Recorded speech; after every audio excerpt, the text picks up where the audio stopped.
Hey guys, screwed up the video yesterday. There was no audio and it was just as well because it was like 25 minutes long and I couldn't figure out how to edit it.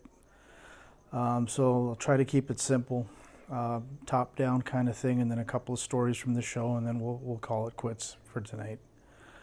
Yeah, my favorite was the past cube room with the 2048 JFET wooden planter box. To me, it looked like a little subwoofer with some weird grills from a distance. But anyhow, that was my favorite room. Second, really close runner-up was the Magnapan Bryston room.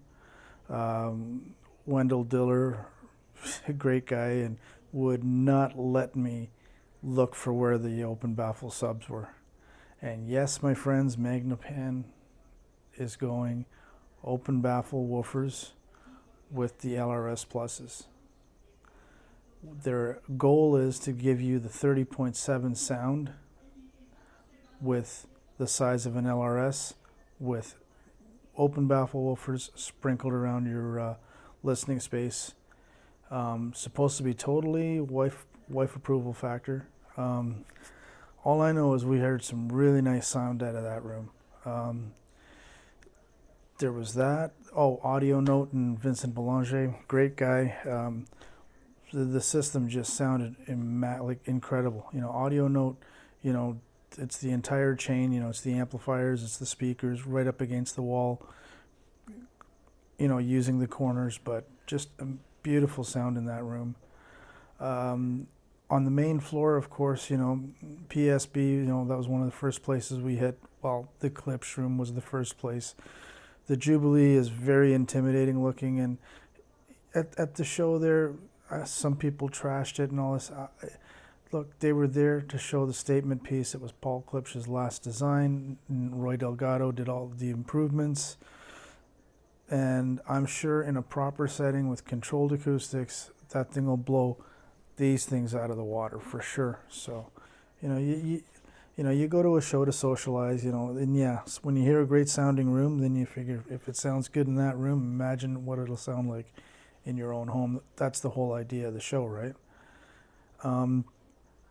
What other great sounding rooms were there? Oh yeah, the Tannoy Bat room. That was very impressive. The big surprise in the show was the little Vanuatu powered stand mount speakers. It was great. It was a father-son thing where the dad did all the design work and everything else. $600 for the pair, available on Amazon. You guys saw I posted a whole ton of links in the video there. It sounded really good. I mean, I don't care if it's cheap Chinese shit, and very generic tweeter and woofer setup. It was designed right, and it's all, it's an active crossover, obviously, and he's got a DAC in there. It's a perfect starter setup. He had a subwoofer of his own design for about $400 and stuff like that, and it sounded great. You gotta love it when budget systems, and you get ear fatigue at these shows. This is my first time ever doing an audio show, and I get how you can be totally drained by 4 o'clock in the afternoon, which again, Saturday, was awesome. We did the whole mixer with the, I had like 4 glasses of wine that evening, and we went out for dinner with some friends, met George finally. He's building a 6-channel Orchard Audio amplifier, and Leo and I are kind of guiding him with the power supply, what to use and all this. And speaking of GAN amplifiers, the AGD room was really, really nice. I mean, the price is a little steep, but it's really, really good stuff. I mean, I'm not going to knock the competition, right? Talking to Alberto Guerro, he gave a really nice talk on GAN amps, the technology. He was on the team at International Rectifier when they worked on their chip, which he is actually using in his amps. The MyTech room was $10,000 a pop. I couldn't believe it. And where AGD has the gimmick with the tube with the GAN amplifier board inside of it, or without it in a regular black box. You know, the price difference is like $2,000 or something like that. Don't quote me on it. Check the website, agtproductions.com. To my techs for like 10 grand a pop for like 200 watts per channel, and I'm like, are you kidding me?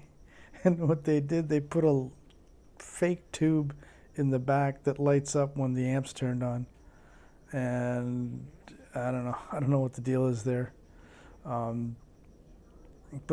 the MyTech room sounded good too. I mean, they had the Wilsons hooked up to these GAN amps, and you know, what can I say? You know, meeting Paul Barton in person was very cool. I asked him to play some Max Webster, and he's like, "No, Joe, it's not audiophile. Not doing it. Maybe come back later." Speaking of rooms, I went to the Parasound room next door, and you know, they were doing the usual demo stuff, and really nice people, right? Inside the room and outside the room, the AudioQuest folks, and Parasound, of course. So the dude's like, okay, we're going to change it up a little bit. We're going to play some Tool, and I tailed it out of the room, and the dude's like, what'd you run out of the room for? I said, they're going to play some Tool. You don't like them? I said, no, man, I'm a Rush fan. So I saw a copy of Moving Pictures in the Very Dangerous Room, as you saw by all the SACDs that I bought. I saw a $20 copy of Moving Pictures. I was thinking, I should just buy this thing, take it back to their room at 6 o'clock and fire it up. You know, at least side 2 anyways, right? Then I said, nah, I'd rather go drinking. You know, again, missing everything on Friday because of the scheduling screw up and stuff like that, and getting rerouted to Indianapolis was not fun. You know, at least I didn't have to sleep in the airport that night. Yeah, Friday got together with Jeff and Kurt, and you know, we had a few drinks and stuff like that. It was good laughs, good times. What else at the show? You guys saw the slides, you saw my opinions, and again, I wasn't trying to denigrate anybody by saying, oh, this is crap, and that sounds like, you know, just nope, not my cup of tea, just, you know, leave it at that, you know.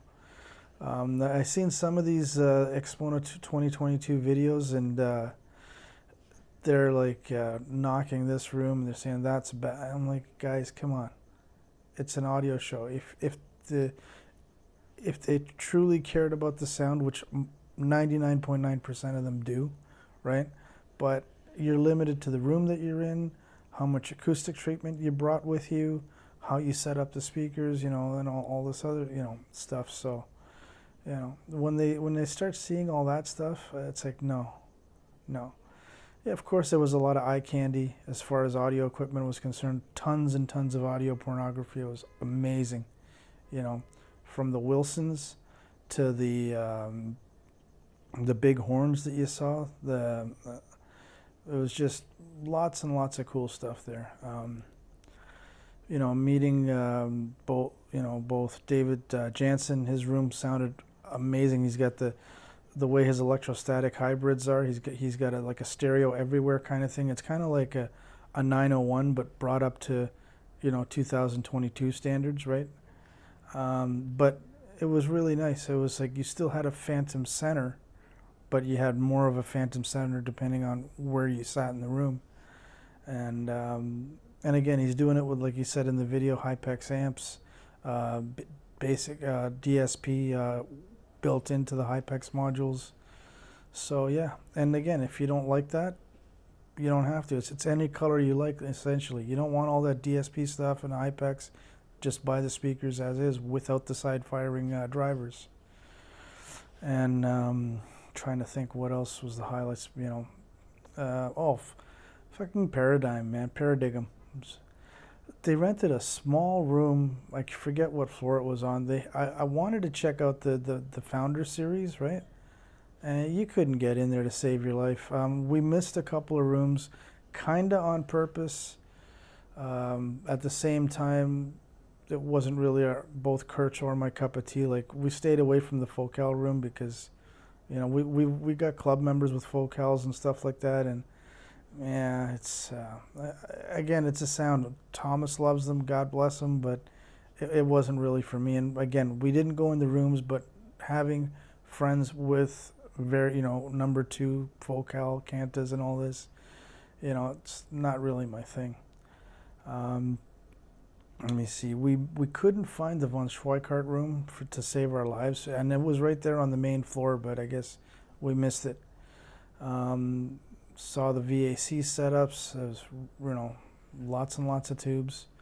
Didn't really partake too much in the headphone stuff. The one cool thing was in the big headphone rooms, I met Kat from Upscale Audio. She's awesome, man.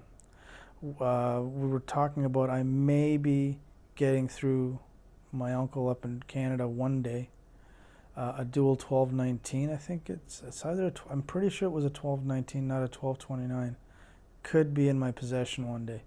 Not sure, but and she said, yeah, when it happens, you know, send it over, and you know, she'll do her magic on it. And I told her I don't care how long it takes, if and when I get it.